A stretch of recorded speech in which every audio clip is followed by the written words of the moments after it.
Akkam jirtu dhaggeeffattoota keenya kun Israa'eliin jedhama. Har'asii kan waan haaraa isinii qabadhee dhiyaadheera. Waan haaraa kana keessatti akkamittiin paaspoortii biyya keenyaa yookaan Ethiopiyaa akkamittiin onlaayinii baafachuu dandeenya yookaan immoo onlaayinii guunnee baafachuu dandeenya isa jedhuun isinitti agarsiisa. Hamma dhumaatti na hordofaa jechuudha. Kanaaf akkuma argitan kana egaa weebsaayitiin isaa kun isa kana fakkaata.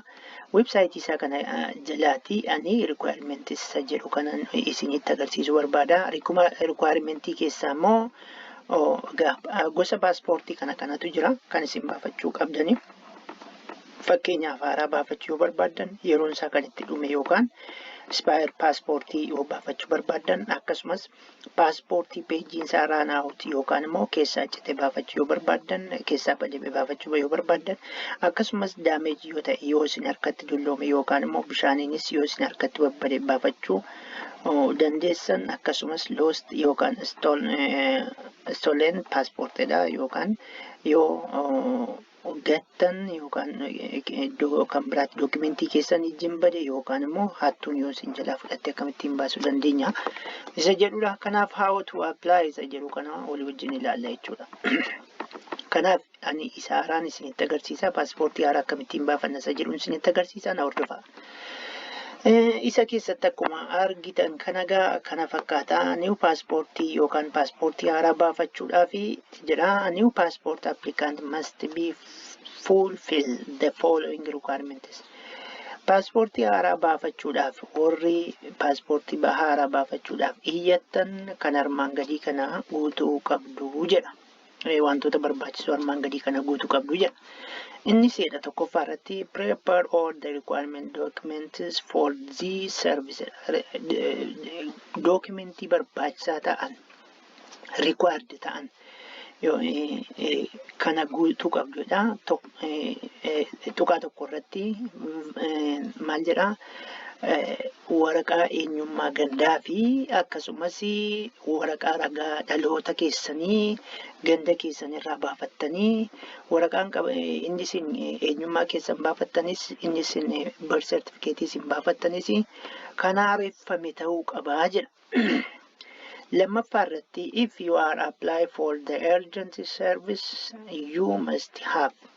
Yoo ariitiidhaan baafachuu barbaaddan yookaan immoo wanti ariitiin isinitti dhufe urgent wanti isinitti ta'e yoo isinitti dhufe immoo wanti isin gochuu qabdan kanaa gaditti jira. Medical letters doktoroota yookaan hospitaala keessan irraa medical letterii yookaan immoo xalayaa medikaalaa ittiin wallaanamuudhaaf deemtanii isa isin barbaachisaadha. Kan biraan scholarship and DV'dha.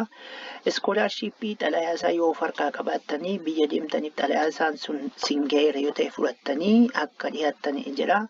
DV inni jedhu kun immoo gaafa DV'n keessan inni lammaffaa isinii deebi'u ookeensaa yeroo isinii deebi'u erga filatamtaniitii xalayaatu sin ga'a. Xalayaa sana irratti maal jedhaa? Guyyaa isin interviiwutti taatan guyyaa isin waan hundumaa dhiyeeffattanii imbaasiitti argamtan guyyaa iskeejula keessanii hundumaa ibsa waan ta'eef kanaaf xalayaa sana qabattanii hidhattuudha. Akkasumas immoo dhaabbata irra jirtan irraa yookaan kaampaanii irraa hojjetan irraati kan waraqaa qabattanii dhiyaachuu dandeessuudha. Inni ishee gidduu keessa gajjallaa isaan dubbadheetan gara kan biraatti deema. Invitation jechuun invitation paper jechuun warri amma fakkeenyaaf maatiin biyya alaatii yookaan abbaan manaa yookaan haadha manaa akkasiin biyya sana ilaaltan yookaan immoo abbaan yookaan ilmi yookaan intalli maatii yoo waaman invitation paper yookaan maatiin kun akka dhufan yoo barbaade invitation paperiin ergaa fi isa kana jechuudha. Kanaatiif isa yoo of harkaa qabaattan yoo ariitiidhaan ta'e jechuudha. Kanaaf egaa check the service fee for new passport. New passport kanaatiif peejii 64 yoo ta'e paaspoortiin keessan birrii Ethiopiyaatti birrii 2,186dha. Peejii 32 yoo ta'e immoo birrii 600 duwwaadha. Kanaatiif amma har'aatti paaspoortiin ani arge gara tariin beeku paaspoortiin nuyi qabanne paaspoortii peejii 32ti ishee makana baafattu jechuudha. asitti dhufee maal jedha yoo ariitiidhaan paaspoortii kana baafachuu yoo barbaaddanii jedha. Additionally 50% payment of the requested document.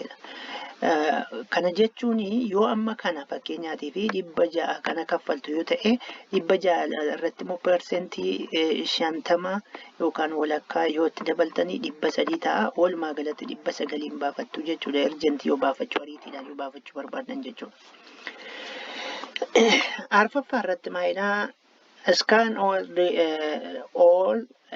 the required documents and recite them according to the guidelines. Kana jechuun dokumentoota keessan sana iskaan erga godhattanii saayizii isaa akka inni barbaadamutti saayizii isaa gajjalaatti isinitti hima. Saayizii isaa akka barbaadamutti erga sirreeffattanii riisaayiz erga gootanii yookaan immoo ammam akka inni bal'atu yoo ammam akka inni dhiphatu yoo erga gootanii booddee akka guidelines yookaan wanta isin jedhetti iskaan gootanii upload gochuu dandeessuudha. Paymentiin jedha baankii naannoo keessaniitiin yookaan baankii kamiyyuu ta'u baankii naannoo keessaniitiin kaffaltanii waraqaa nagahee fudhattanii dhaquu dandeessuudha. Shanaffaa irratti inni ja'affaa irratti erga after you apply for this the service you must print the last page with which has your appointment and the delivery date and the time. Take the paper with you to your appointment. Kana jechuun erga apply gootanii fixxanii booddee peejii dhumaa isaa beellama keessan qabate akkasumas guyyaa beellama keessanii isa qabatee fi sa'aatii beellama keessanii isa qabate isa peejii dhumaa sana piriinti gootaniitu of harkatti qabattanii dhuftu jedha. Of harkatti qabattanii dhuftuudha.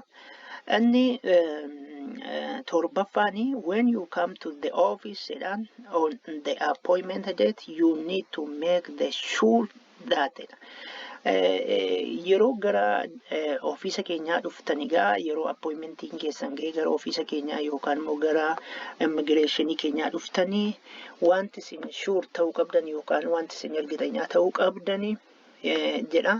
Tuqaa tokko irratti you have the appointment paper with you harkatti qabattanii kan isin dhuftanii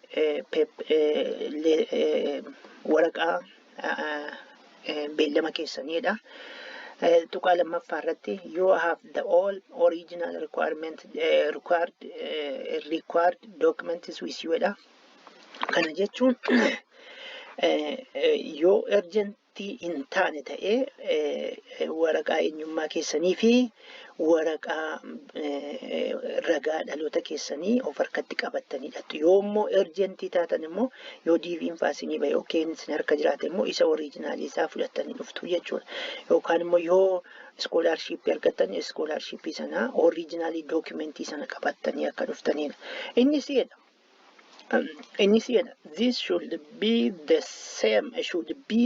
same documents that you upload with the online application. Waraqaan kunis immoo garaagara ta'uu hin qabu. Isa isin upload gootan yookaan isa isin dookimentii irratti jalqaba online irratti upload gootan sana wajjin gargar ta'uu hin qabu. Tokko ta'uu qaba jedha. Documentii isin dhiyeessitan isa online kana irratti apply ittiin gootan wajjin tokko ta'uu qaba malee gargar ta'uu hin qabu jedha. Inni tuqaan sadaffaan if you are applying as an applicant you should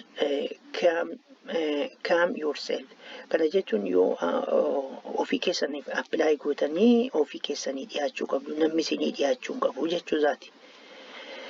Kanaaf amma jalqabna gaa apply jedha.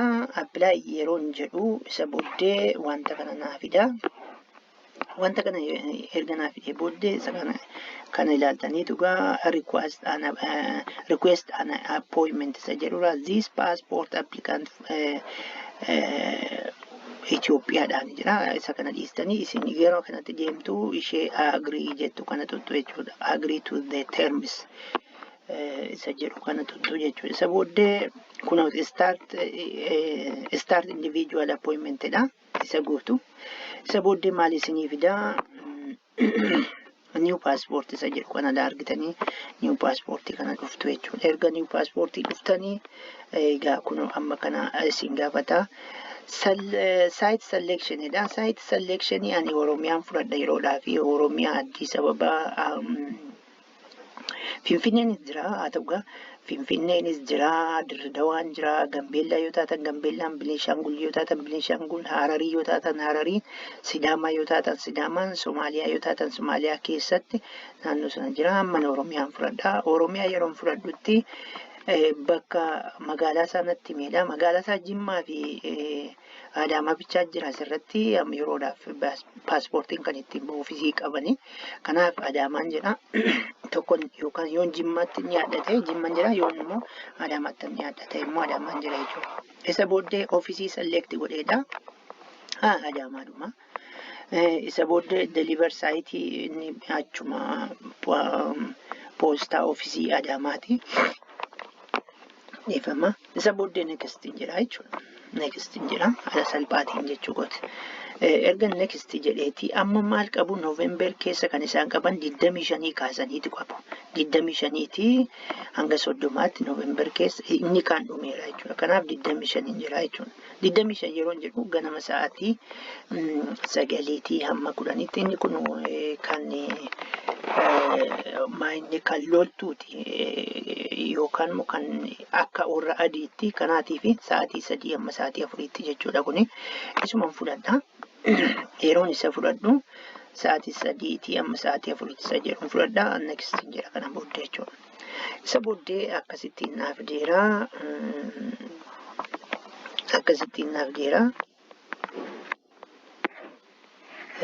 Kanaatiif maal jira tokkoffaa irratti maqaa kee guuteedha. Maqaa koo guutaa jechuudha. Fakkeenyaaf maqaa koo Odaan jedha. Akkasirratti immoo Oromoon jedha. Asirratti immoo grandfather koo immoo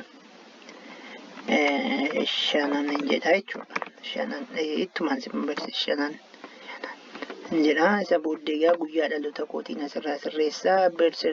Amma kompiitara irraatii hojjettu taanaan guyyaa dhaloota keessanii fakkeenyaaf ennaan fudhadhee akkasumatti guutuu dandeessu yoommoo guyyaa dhaloota keessanii akka lakkoofsa warra Itoophiyaatti jiraate immoo date converter waan jedhamtu jirti. Date converterii sanatti fayyadamaa jechuudha. Ji'i isaa meeqaa fakkeenyaaf guutuu fidee ji'a hedheetan 1980 yookaan 1990 jechuun nan danda'a. Guyyaa amma guuttadheera. Saala salphaatiin guutu. Isa booddee Amaariffaan jedha. Yeroo kana kan Amaariffaatti fayyadamuu dandeessu fakkeenyaatii fi kiiboordii Amaariffaatti fayyadamuu dandeessu jechuudha. Kanaaf Odaan jedha. Isa booddee kan abbaa kooti immoo akkasuma Oromoon jedha. Kan akaakayyuu kooti immoo Shanan jedha jechuudha. Nifama Shanan jedha jechuudha.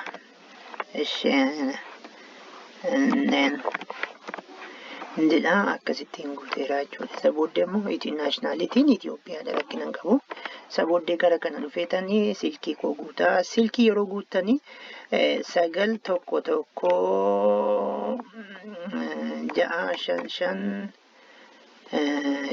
9115567 ani callume guute waan ta'eef imeeliin baay'ee barbaachisaas miti yoo dandeessan garuu guutuu lafa istiikeriin kun jirtu yookaan isheen urjii fakkaattu kun jirtudha kan baay'ee barbaachisaadha.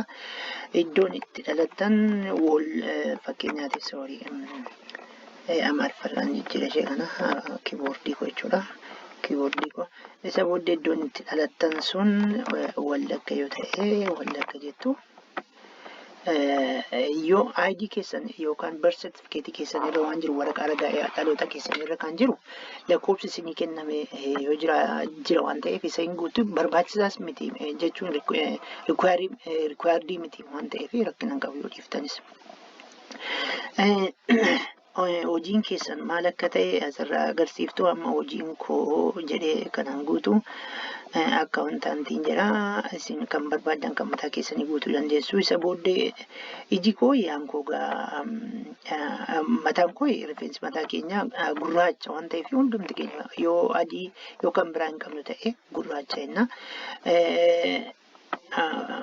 Genderii immoo male or female yoo dubara taatan female yoo dhiira taatan achi keessaa filattu jechuudha. Isa booddee martial staatusiin kuni yoo singilii taatan singilii yoo immoo fuudhaniitu ta'e immoo fuudheera jedhanii fuudheera. Inni kuni waggaa 18 gadi yoo taatan duwwaa tuquu dandeessu jechuudha. Isaan maatiitu isinii guuta waan ta'eef waggaa 18 gadi jechuudha. Hai coloring ke koi anaan ko brown naan jedhee jira waan ta'eef brown hin jedha. Gurraacha jettaniis guutuu dandeessu jechuudha. Asirratti maalinni kan inni naan jedhee waan dogoggoree qaba jechuudha kanarratti. Hoddomiyyaa soorii. Kanaatii fi tokko dabaleera jechuudha. Kanaaf amma naaf fira. Kanaaf next hin jira jechuudha.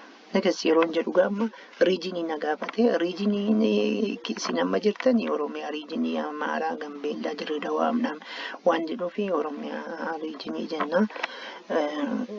Siitiin akkuma isin iddoo dhaloota keessanii ta'uu danda'an kuni siitiin isin jiraattanii yoo amma fakkeenyaaf Finfinnee ta'ee Finfinnee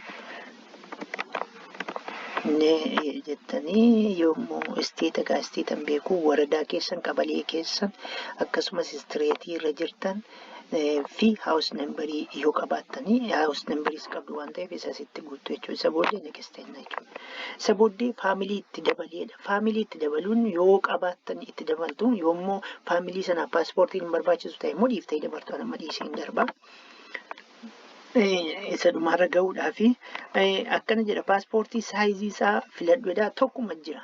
Akkuma sila isiniin jedhe 32 duwwaa jira ishee erga fudhattanii booddee sammiti jettu jechuudha. Isa booddee asirratti maal jedhaa amma gaa imeejiin keessaniidha.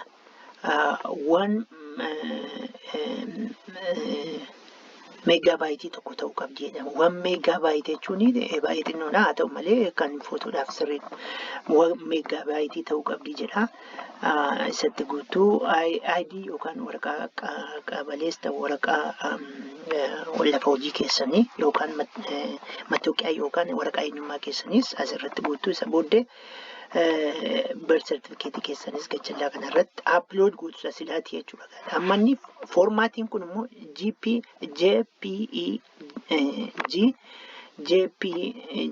JPG, PNG, and GIF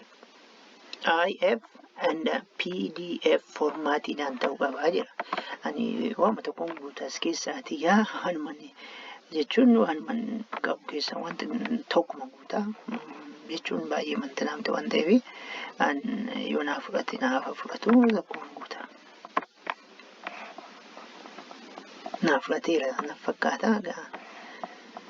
Inni kan biraan immoo kanuma guutaa yeroodhaaf maaliif isinumatti agarsiisuudhaaf wanni ta'e malee isin garuu dookimentii keessan isa sirrii guuttattu jechuudha. Amma asirratti dhufeera argitanitti yoo ta'e request type new, request status, request date guyyaan isin request itti gootan har'a 2 nu biraati. Kanaaf 2 jedhee kompiitaruma keessan irraa yoo guuttu ta'e kompiitara keessantu isiniif guyyaa gaarra jechuudha.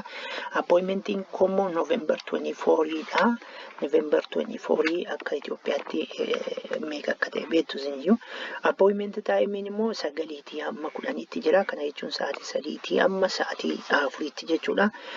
Application numberiin koo kunooti. Akkuma argitan application numberiin koo kunooti.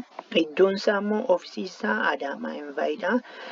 Deliver saayitiin Adaamaa post ofiisiidha jechuudha. Kun egaa akkasittiin maqaa koo Odaa Oromoo Shanaan bakki dhaloota koo kan ammoo isintu guuttata waan ta'eef dhiise Siim Odaa Oromoo Shanaan jedhee kan akkatti ittiin guuteera. Isa booddee silkii kutureen kun lakkoofsi koo kun asirra jira lakkoofsa abbaa isaan beeku.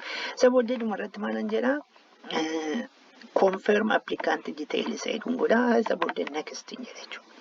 Amma maal jedha baankii kana keessa iddootti kaffaltu ammaaf asirra lamatu jira waan ta'eef baankii naannoo keessanii keessaati baankii lama duwwaa jira waan ta'eef baankii kanas kunoonni baankii daldala Itoophiyaa yookaan Commercial Bank of Itoophiyaan filadhee isa booddee kunooti 600 kaffaltu.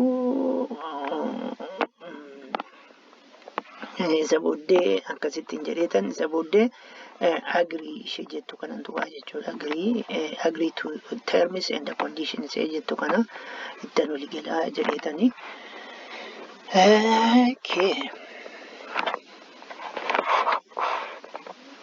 Naa dhufaa jira.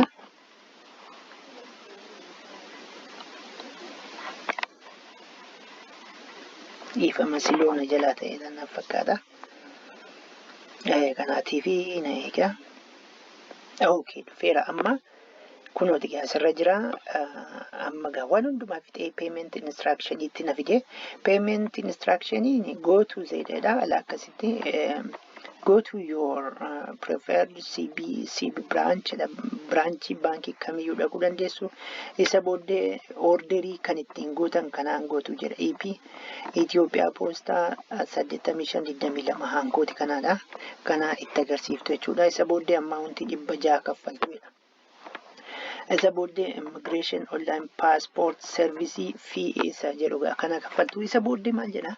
Hubachiiseedha gajjallaa kanatti laashee kana. Hubachiiseedha. Please ensure that you make the exactly payment within 2 hours after making the request order. Kana jechuun maal jechuudha? Adaraa keessan sa'aatii 2 keessatti dhaqaa kaffalaa. Erga onlaayinii kana apply gootanii yookaan onlaayinii kana erga gaafattanii booddee sa'aatii 2 keessatti dhaqaatii kaffalaa jedha. If you do not get any SMS or email confirmation in 2 hours after making the payment, please contact us by this email address. Yoo erga kaffaltanii booddee meesejjiin karaa telefoona keessanii isiniin galle yoo ta'e yookaan immoo confirmation yoo isin hin geenye yoo ta'e karaa imeelii keessanii amma sa'aatii 2 gidduutti yoo isin hin geenye ta'e akka nu quunnamtanii adreesii imeelii adreesii keenya kanaatiin jechuudha jedhanii isinitti immoo imeeliin adreesii isaanii support Ethiopian passport service GOV isa jedhudha isaanii jechuudha. Phone numberii egaa kunuuti isaaniiti phone numberiin sunii jechuudha. Kanaaf egaa dhaggeeffattoota keenya akkasittiin finneerraa ishee kana immoo print godhachuu hin irraanfatinaa ishee dhumarraa kana innan silasniin jedhe dhumarratti waan jiru guyyaa appointmentii keessan innan siniin jedhe dhumarratti print godhachuu hin irraanfatinaa jechuudha. Kunoo guyyaan appointmentii keessanii asirra jira. Ishee kana inni iyyuu isinitti agarsiisa. Print gochuun irraanfatinaa galatooma waan na dhaggeeffatanii fi akkasumas immoo qaroo miidiyaa keenya subscribe gochuudhaan irraa baradhaa. Waan gaarii guyyaatii gara guyyaatti isinii dhiyeessina. Qaroo miidiyaa subscribe gochuudhaan share waliif godhaatii ergaa kana namootatti dabarsaa akka isaan afaan kanaatiin baratan galatoomaa isiniin jenna. Ulfaadhaa yeroo gaarii qabaadhaa.